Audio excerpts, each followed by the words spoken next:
Hello student, this is the next lecture of unit and measurement chapter for class 11th. Student, आज start करने वाले हैं dimension analysis. ये topic बहुत ही ज़्यादा इम्पॉर्टेंस है इस चैप्टर के लिए। स्टूडेंट, हमने प्रीवियस लेक्चर्स में फिजिकल क्वांटिटीज़ और फंडामेंटल क्वांटिटी, डेराइव यूनिट और सिस्टम ऑफ यूनिट्स के बारे में क्लियर किया था। तो एक बात बता दूं कि डायमेंशन एनालिसिस एक ऐसा टॉपिक है जिसमें हम फंडामेंटल क्वांटिटीज़ से रिलेट करता है। अगर आप फंडामेंटल क्वांटिटीज़ क्लियर नहीं होगा तो आप डेराइव क्वांटिटी को नहीं पढ़ सकते। Hello student, this is the next lecture of chapter unit and measurement for the class 11th। Student, हम प्रीवियस लेक्चर्स में इस चैप्टर में यूनिट एंड मेजरमेंट में हमने फिजिकल क्वांटिटीज़, फंडामेंटल यूनिट और basic units, derive units and system of units के बारे में पढ़ा था और अदर फिजिकल क्वांटिटीज़ के बारे में पढ़ चुके हैं। स्टूडेंट, आज स्टार्ट करने वाले हैं इस चैप्टर का जो थर्ड टॉपिक है, फोर्थ टॉपिक, डायमेंशन एनालिसिस। ये टॉपिक बहुत ही ज़्यादा इंपॉर्टेंस है। अब आपका जो टॉपिक स्टार्ट हो रहा है, अब इसमें न्यूमेरिकल्स आपको मिलने वाले हैं और ये इंटरेस्टिंग टॉपिक है और ये ईजी टॉपिक भी है। तो स्टूडेंट, पहले ये पता होना चाहिए आपको कि डायमेंशन एनालिसिस पढ़ने से पहले आपको फंडामेंटल क्वांटिटीज़ और डेराइव यूनिट, डेराइव क्वांटिटीज़ के बारे में आपको पता होना चाहिए। हमने प्रीवियस लेक्चर्स में आपको ये चीज़ बता चुका हूँ। और अदर सिस्टम ऑफ यूनिट्स और जैसे सिस्टम की यूनिट की प्रॉपर्टीज़, वो चीज़ आपने पढ़ी है। ठीक है, तो ये जो टॉपिक है डायमेंशन एनालिसिस, प्रीवियस टॉपिक जैसे सच फंडामेंटल क्वांटिटीज से मिलकर के ही क्लियर होता है। डायमेंशन एनालिसिस को स्टार्ट करते हैं। डायमेंशन एनालिसिस एक्चुअली होता क्या है? It is a method of analysis in which the derived quantities और any physical quantities are express in the term of some basic fundamental unit such as mass, length and time. अब आपको बताएं कि fundamental unit 7 होते हैं और 7 fundamental unit ऐसे होते हैं जो कि पूरे वर्ल्ड के यूनिट्स, पूरे वर्ल्ड की क्वांटिटी को डिस्क्राइब करते हैं, जिन्हें हम फंडामेंटल यूनिट या फंडामेंटल क्वांटिटी कहते हैं। जैसे length, mass, time, temperature, electric current, luminous intensity and amount of substance. आपने क्लियर पढ़ा होगा। ठीक है, ये आपका फंडामेंटल यूनिट था और इसी फंडामेंटल यूनिट से डेराइव यूनिट बनते हैं। तो डायमेंशन एनालिसिस क्या है? डायमेंशन एनालिसिस वो प्रोसेस है जब कोई डेराइव क्वांटिटी को 3 बेसिक फंडामेंटल यूनिट के टर्म में लिखे, मास, लेंथ और टाइम के फॉर्म में लिखे, तो वो हमारा एक डायमेंशन प्रोसेस या डायमेंशन एनालिसिस कहते हैं। एग्जाम्पल बताएंगे तो और भी अच्छे तरीके से समझ पाएंगे। जैसे यहाँ पे एक एग्जाम्पल देखिए, अभी हम आपको पूरी तरह से एक्सप्लेन करेंगे इसको। जैसे आपके पास हमने एरिया बता दिया, एरिया एक ये डेराइव क्वांटिटीज हैं क्योंकि ये फंडामेंटल क्वांटिटी से ही मिलके बनेगा। एरिया इक्वल टू क्या होता है? Length into breadth. ठीक है, लेंथ एक्चुअली क्या है? लेंथ को रिप्रेजेंट किससे करते हैं? रिप्रेजेंट करते हैं एल से। ठीक है, एल से। और ब्रेथ को रिप्रेजेंट कैसे करते हैं? वो भी डिस्टेंस ही है, तो ये भी एल से। तो एक्चुअली अब बताओ, एल और एल मिलकर के क्या हो जाएगा? L2 हो जाएगा। ठीक है, इस एरिया को अगर हम M और L और T तीनों के फॉर्म में लिखें तब ये डायमेंशन एनालिसिस पूरा प्रोसेस कहलाएगा। अब देखिए, इसके पास M नहीं है तो हम क्या करते हैं? M0 लिख देते हैं। M का 0 का पावर किसी भी रहे उसकी वैल्यू 1 होती है। और T नहीं है तो L2 है और T नहीं है तो T भी 0। अब देखिए, इस क्वांटिटी को, एरिया को हमने MLT के फॉर्म में लिख दिया, 3 फॉर्म में। जब किसी भी डेराइव क्वांटिटी को 3 फंडामेंटल यूनिट, बेसिक फंडामेंटल इस यूनिट को कहा जाता है क्योंकि यही तीनों यूनिट बेसिकली लेंथ, मास, टाइम सब जगह पर एक्सप्लेन किया गया और तीनों का मेजरमेंट ही सबसे ज़्यादा स्कोप फिजिक्स में किया गया है। तो ये एक बेसिक फंडामेंटल यूनिट कहा जाता है। जब भी किसी डेराइव क्वांटिटी को 3 बेसिक फंडामेंटल यूनिट के टर्म में अगर लिख दें तो वो डायमेंशन एनालिसिस कहलाता है। और डायमेंशन क्या होता है? डायमेंशन यही एरिया का जो डायमेंशन है, मतलब पावर, ये 0 to 0, 0 to 0। अगर कोई पूछे कि एरिया का डायमेंशन क्या है तो आप बताओगे कि 0 है, 2 है, 0 है। 0 रिप्रेजेंट करता है L को, 2 रिप्रेजेंट करता है, सॉरी 0 रिप्रेजेंट करता है M को, और L को पास 2 है और टाइम के पास 0 है। ये चीज़ आप बता सकते हैं। ये पावर्स हैं जो वही हमारे डायमेंशन कहलाते हैं।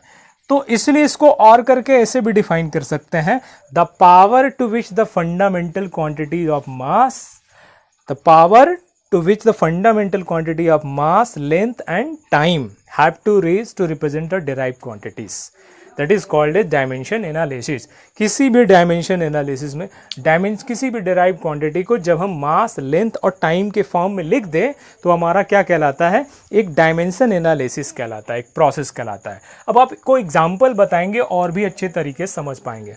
और एक चीज़ ये कि डायमेंशन एनालिसिस तब क्लियर हो जाएगा जब आप सारे क्वांटिटी को एक होल ब्रैकेट के फॉर्म में लिखें। तो अब आप ऐसे भी लिख सकते हैं, एम का सिंबल एम ये है एम, और L और T, ये इन तीनों के फॉर्म में अगर किसी यूनिट को लिखा जाए तो हमारा डायमेंशन एनालिसिस कहलाता है। मान लीजिए कोई ऐसा क्वांटिटी आ जाए जो MLT से ज़्यादा बढ़ के हो, जैसे इसमें करंट भी आ जाए किसी जगह पे, तो फंडामेंटल यूनिट MLT के साथ साथ एक और भी उसमें आ जाएगा।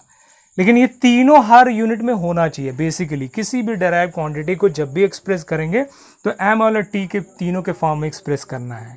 उससे ज़्यादा आ जाए वो ऐड हो सकता है, बट इससे कम नहीं हो सकता, 3 होना ही होना है हर जगह पर किसी भी क्वांटिटी को। चलिए एग्जाम्पल बता रहे हैं तो और अच्छे तरीके से आप समझ पाएंगे। चलिए अब आपको एग्जाम्पल के थ्रू और सारे क्वांटिटी को एक्सप्लेन कर रहे हैं। किसी भी फंडामेंटल क्वांटिटी या किसी भी डेराइव क्वांटिटी को अगर हम MLT के फॉर्म में लिखें तो हमारा क्या हो जाता है, वो डायमेंशन एनालिसिस। चलिए अगर बात कर लेते हैं स्पीड को। Speed is a derive quantity.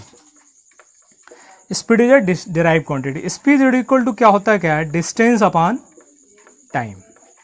ध्यान दीजिए, क्वांटिटी के फार्मूले से ही एक्सप्रेस करेंगे जो इसके अंदर है। डिस्टेंस मतलब लेंथ अपॉन टाइम है ये, तो लेंथ को कैसे डिफाइन करेंगे, ये फंडामेंटल क्वांटिटी है। लेंथ को L से और ब्रैकेट के साथ, टाइम को T, डायमेंशन प्रोसेस ऐसे किया जाता है, ये ब्रैकेट के साथ L और T। इसमें M नहीं है, मास कोई जिक्र नहीं है, तो मास है नहीं, हमें तीनों के फॉर्म में लिखना है। तो पहले ये T जो है ये ऊपर जाएगा क्योंकि हमें LT के अरेंजमेंट में लिखना है, तो T ऊपर जाएगा तो LT के पावर -1 हो जाएगा, क्योंकि ये 1 है, ऊपर जाएगा तो क्या हो जाएगा, -1 हो जाएगा। अब देखिए LT -1 हो जाएगा और L के पास 1 है। अभी ये पूरा स्पीड का डायमेंशन एनालिसिस पूरा कंप्लीट नहीं है क्योंकि इसके पास अभी मास नहीं है। तो मास नहीं है तो इसको हम क्या लिख सकते हैं, मास के पास 0 लिख सकते हैं, m0 L1 T-1, ये हो जाता है डायमेंशन एनालिसिस स्पीड का। इस डायमेंशन एनालिसिस को हम dimensional formula of the speed कहेंगे। जो पूरा डायमेंशन बनाएंगे, जब डायमेंशन एनालिसिस पूरा करेंगे स्पीड का तो उसे कहते हैं dimensional formula of the speed. जब इस तीनों के फॉर्म में एक्सप्रेस करेंगे तो उसको डायमेंशनल फार्मूला कहेंगे। और अगर आप दोनों केवल ऐसे ही 2 के फॉर्म में रखेंगे तो ओनली इसको डायमेंशन कहते हैं। और इसके अगर पूछे स्पीड का डायमेंशन क्या है तो आप क्या बोलेंगे, पावर्स जो होंगे वही डायमेंशन होते हैं। तो इसके डायमेंशन क्या होंगे, डायमेंशन जो होंगे इसके 0, 1 एंड -1 होंगे। 0 रिप्रेजेंट करता है क्या, मास, 1 क्या रिप्रेजेंट कर रहा है, L, और T -1, मतलब M के पावर में 0 है, L के पावर में 1 है, T के पावर -1 है। तो ये तो रिप्रेजेंट करता है डायमेंशन। और डायमेंशनल फार्मूला क्या है इसका, dimensional formula of the speed, dimensional formula है m0 L1 T-1। ये पूरा डायमेंशनल फार्मूला है। क्लियर, ये चीज़ आपको पता चला। और भी एग्जाम्पल बताते हैं, जैसे चलिए अब बात कर लेते हैं हम अगला पॉइंट, एक्सेलरेशन का। मतलब एक्सेलरेशन इज इक्वल टू क्या होता है, स्पीड चेंज अपॉन टाइम, होता है कि नहीं। अब स्पीड चेंज मतलब वेलोसिटी ऊपर है तो स्पीड या वेलोसिटी की बात है, तो स्पीड है तो स्पीड चेंज, स्पीड को पहले लिखेंगे यहाँ पर, फिर टाइम को लिखेंगे। स्पीड को डायमेंशन फॉर्म में कैसे लिखते हैं आपको पता है, m0 L1 T-1 लिखते हैं, वो लिखते हैं कि नहीं। और नीचे क्या है, टाइम T। अब देखिए T1 है, ऊपर चला जाएगा तो क्या हो जाएगा, T-1। m0l1t-2 हो जाएगा। ये हो जाता है dimensional formula of the acceleration. Clear? फिर समझिए कि एक्सेलरेशन इक्वल टू क्या होता है, स्पीड चेंज अपॉन टाइम। तो स्पीड आ गया तो पहले स्पीड का डायमेंशन लिखेंगे। किसी फार्मूले में अगर आपको डेराइव फंडामेंटल यूनिट ना मिल रहा है, एक और जैसे देखिए एक्सेलरेशन जो है वो फंडामेंटल यूनिट टाइम से बना है और डेराइव क्वांटिटी स्पीड से बना है। तो स्पीड का पहले हमें निकालना होगा, तब जाके आप एक्सेलरेशन निकाल पाएंगे। तो स्पीड का हमने निकाला है, तो स्पीड का पता होना चाहिए, तुरंत रखिए, टाइम का रखिए, डायरेक्ट निकल जाता है। और भी ऐसे तरीके से भी तोड़ सकते हैं, स्पीड के बराबर डिस्टेंस अपॉन टाइम लिख दीजिए, फिर लेंथ अपॉन टाइम हो जाएगा, तो लेंथ अपॉन टाइम का स्क्वायर हो जाएगा, फिर लेंथ का L1 टाइम का T2 ऊपर जाएगा तो L1t-2, तो L1t-2 डायमेंशन और एक्सेल फार्मूला क्या होगा, m के पास 0 हो जाएगा क्योंकि m के पास नहीं है इसके पास, लेकिन हमें m देना है क्योंकि डायमेंशन एनालिसिस जब भी लिखेंगे हम 3 फॉर्म में लिखेंगे। अगर इससे ज़्यादा हो सकता है, लेकिन तीनों से कम नहीं होगा जब भी डायमेंशन फार्मूला लिखेंगे। क्लियर? अगर ओनली जैसे डायमेंशन बोला जाए तो डायमेंशन की बात करेंगे तो 2 ही इसके पास है, 0 तो है नहीं इसके पास डायमेंशन, बट बोलते हैं तीनों। ठीक है, तो अब फार्मूले में कैलकुलेट करते समय आप L1t-2 रख सकते हैं, बट डायमेंशन एनालिसिस या डायमेंशनल फार्मूला जब भी लिखेंगे तो तीनों के फॉर्म में लिखेंगे। क्लियर हो जाता है? दूसरा पॉइंट, और भी अगला एग्जाम्पल ले लेते हैं, और भी अच्छे तरीके से आप समझ पाएंगे। जैसे फोर्स की बात कर लेते हैं। फोर्स इक्वल टू क्या होता है, देखिए फार्मूला आपको पता रहेगा तो आपको क्लियर हो जाएगा।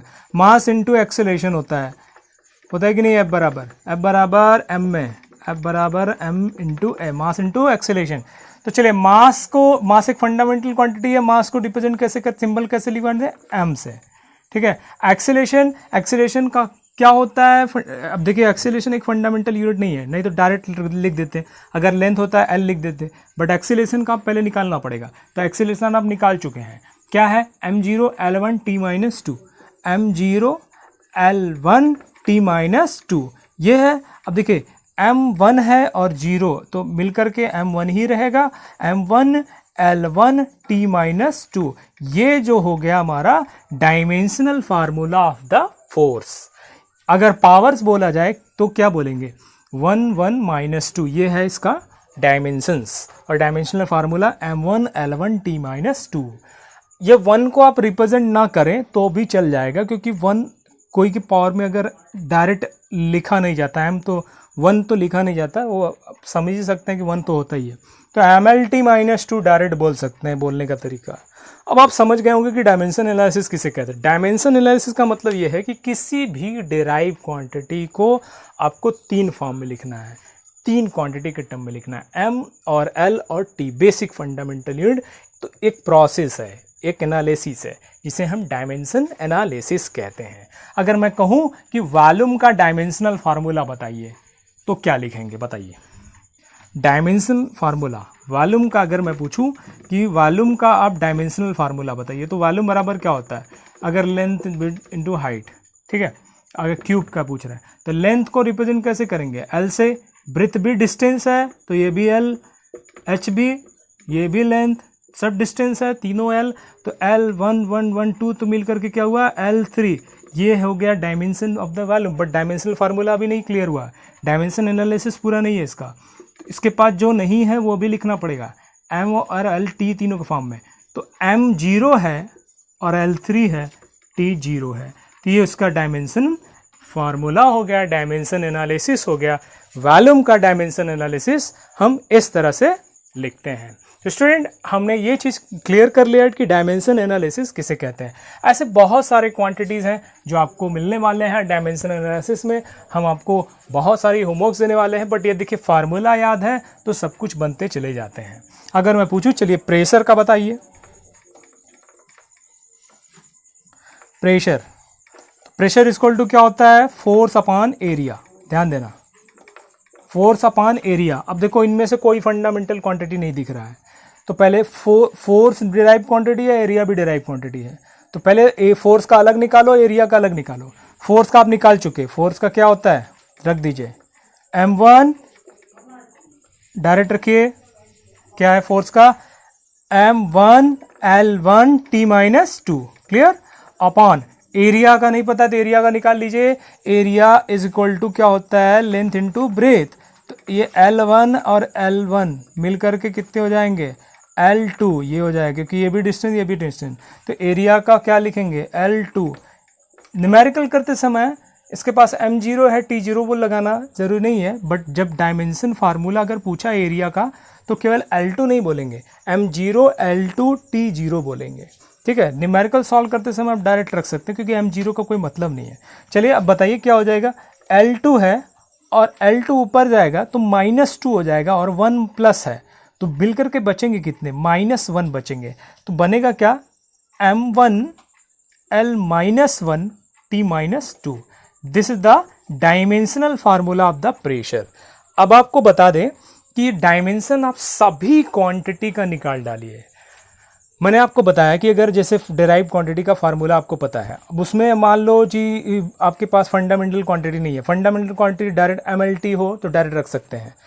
अगर नहीं है तो पहले फोर्स, जैसे फोर्स है डेराइव क्वांटिटी है, फंडामेंटल क्वांटिटी नहीं है तो पहले फोर्स का निकालिए, तो आप रखिए, आप भी क्लियर हो जाएगा। चलिए कुछ ऐसे क्वांटिटी बनाते हैं जिसमें हम MLT के साथ साथ और कुछ एक्स्ट्रा पॉइंट मिलते हैं। जैसे अब बात कर लेते हैं चार्ज की, इलेक्ट्रिक चार्ज। इलेक्ट्रिक चार्ज का डायमेंशन क्या होगा, ध्यान दीजिए। इलेक्ट्रिक चार्ज का फार्मूला क्या होता है, Q बराबर IT, I into T. Q बराबर यानी वाला फार्मूला नहीं लगाना, वो कि Q बराबर यानी, क्योंकि यानी द नंबर है, नंबर यहाँ पे नहीं लगता, क्वांटिटी की बात होती है। ठीक है, Q बराबर I इंटू की करंट बराबर I बराबर Q/T होता है, तो I इंटू टी। बताओ I क्या है, करंट है। इलेक्ट्रिक करंट क्या फंडामेंटल क्वांटिटी है, यस। फंडामेंटल क्वांटिटी को किसके फॉर्म में लिखते हैं, A के फॉर्म में, टाइम को T के फॉर्म में लिखते हैं। तो इस वक्त देखिए यहाँ पे एक फंडामेंटल क्वांटिटी और भी आ गया, तो इसका जो फंडामेंटल टोटल हुआ A1 T1। लेकिन ये अभी डायमेंशन फार्मूला पूरा क्लियर नहीं हुआ इलेक्ट्रिक चार्ज का।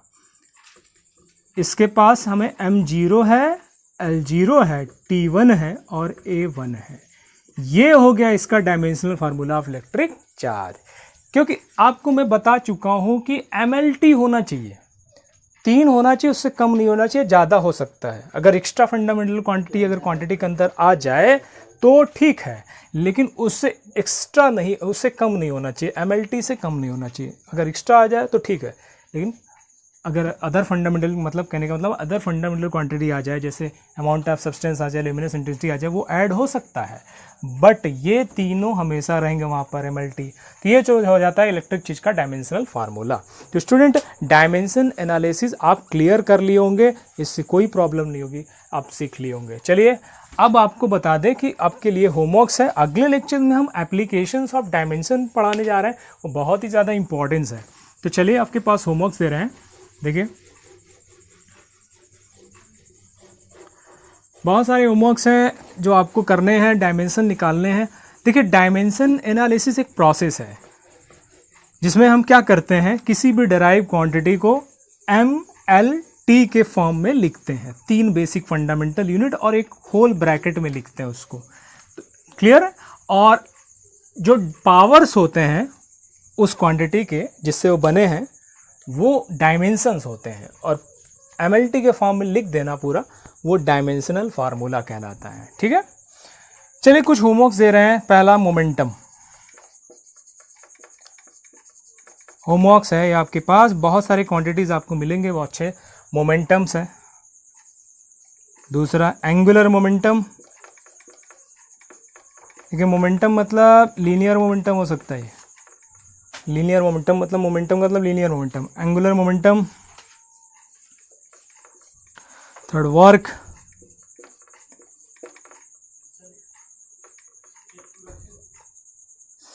Power,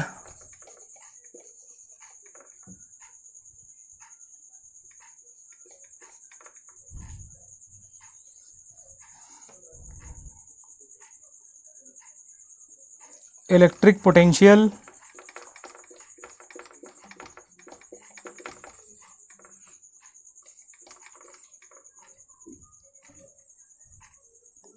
electric current. ऐसा क्वांटिटी दे रहे हैं जो आप पढ़ भी चुके हैं, सब basic quantity, momentum, angular momentum, work, power, energy भी,